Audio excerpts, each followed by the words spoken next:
काल आम्ही काही भागामध्ये दौऱ्यामध्ये आम्ही पाहिलं की अवकाळी पावसामुळे धान उत्पादक शेतकऱ्यांचं रब्बीचं धान प्रचंड नुकसान झालेलं आहे.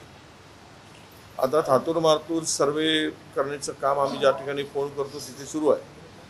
पण जिथे मात्र शेतकऱ्यांचं नुकसान होऊ नये, सरकारने स्वतःकडून की यांचे पंचनामे करा आणि पंचनामे करून सरकारकडे रिपोर्ट सादर करा, अहवाल सादर करा, असं कुठलाही आदेश या सरकारने दिलेला नाही. मला कळत नाही की इतकं नुकसान झाल्यानंतर सुद्धा यांना शेतकऱ्यांच्या या व्यथा समजू नये. हे इतकं शेतकऱ्याप्रती निष्ठुर सरकार दुसरं असू शकत नाही. आणि म्हणून आम्ही तातडीनं सरकारकडे उद्या आम्ही मुख्यमंत्र्यांना पत्र देऊन मागणी करणार आहोत आणि शेतकऱ्यांना, रब्बीच्या शेतकऱ्यांना किमान नुकसानीचे पंचनामे करून हेक्टरी 25,000 रुपये तरी मदत तातडीनं करावी. कारण हातात आलेलं पीक अनेक भागातलं हातातून गेलेलं आहे. भाजीपाल्यांचं पीक गेलेलं आहे, रब्बीचे सर्व पिकं गेलेले आहेत. अजूनही वातावरण जे आहे ते फार नुकसानदायकच आहे.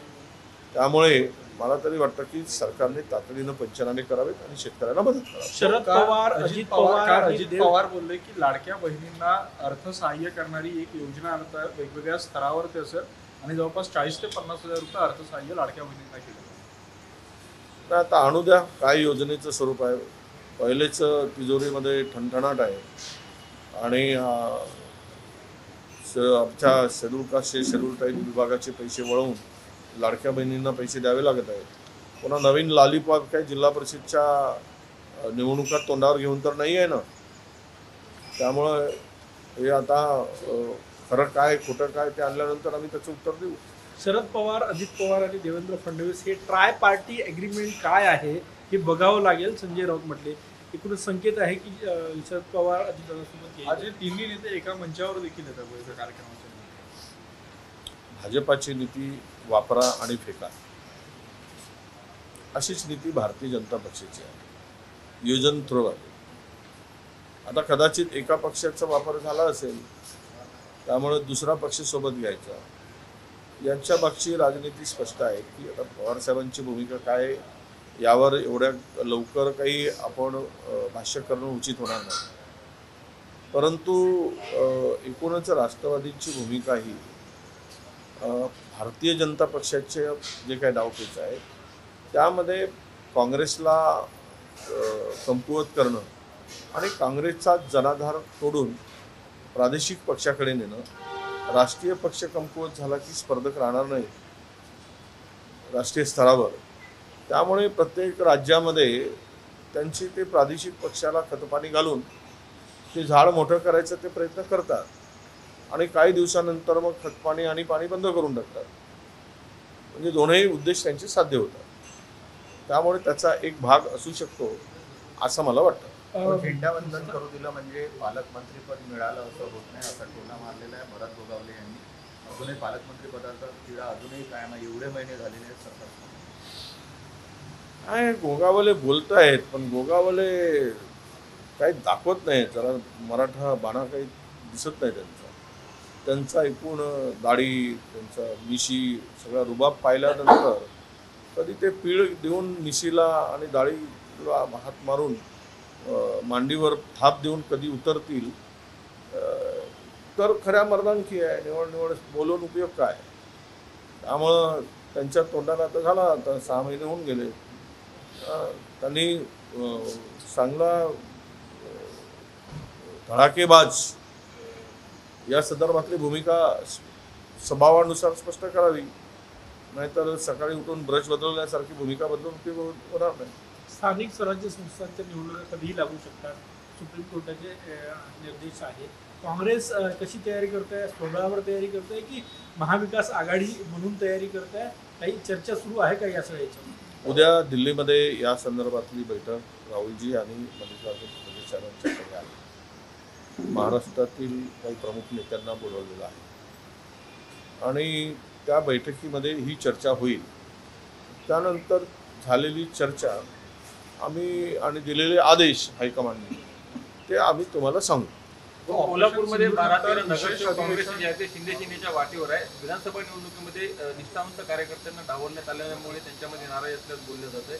तरी आगामी निवडणुकीच्या पार्श्वभूमीवर काँग्रेसला मोठा धक्का बसला. जाऊ द्या ना, जेवढा कचरा साफ होईल तेवढा होऊ द्या.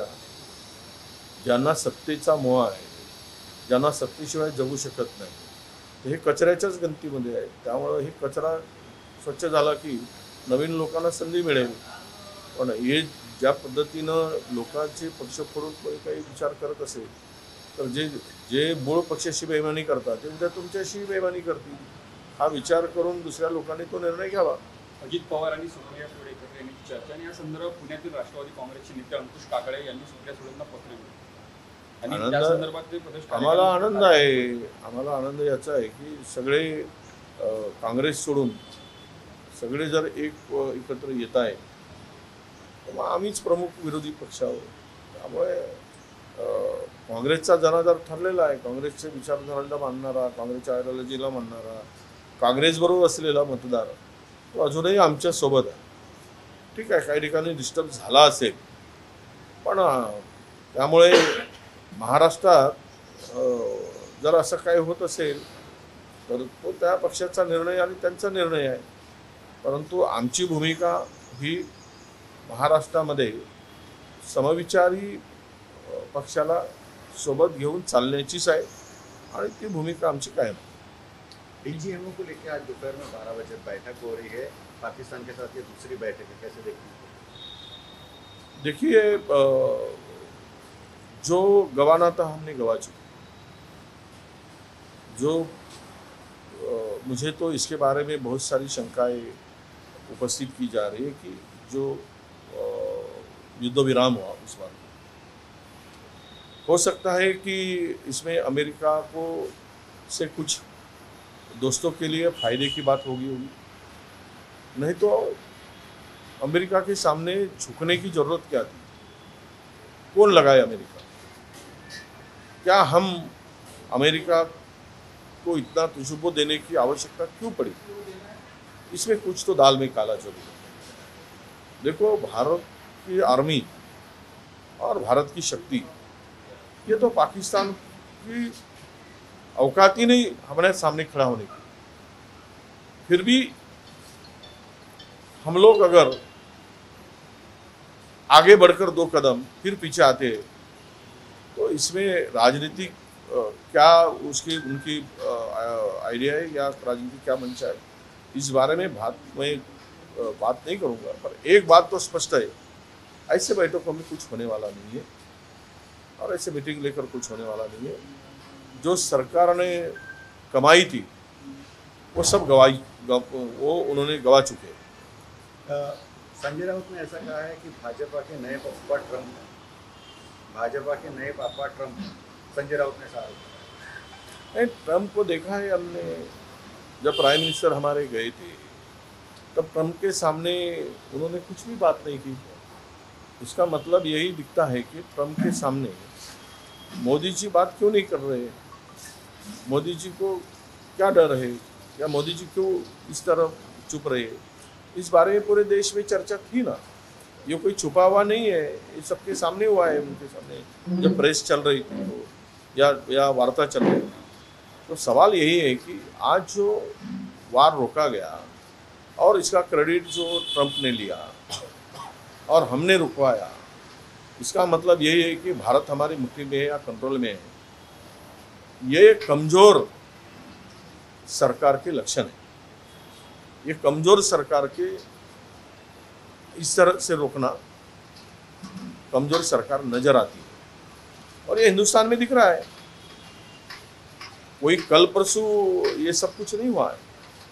आज़ादी के बाद चाहे ये 62 का वार हो, 65 का वार हो, 71 का वार हो, हमेशा हमने अपने पक्ष का फायदा उठाया और हमेशा वार में जीत भारत की हुई है, हिंदुस्तान की हुई है.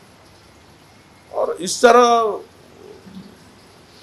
कदम पीछे लेना तो सरकार की नामुश्किल का और सरकार के झुकने का इरादा ये स्पष्ट कुछ फायदे के लिए हुआ है, ये दिखता है।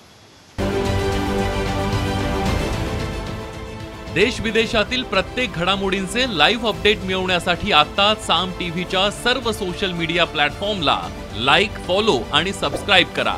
तसंच सर्व नोटिफिकेशनसाठी बेल आयकॉन प्रेस करायला विसरू नका।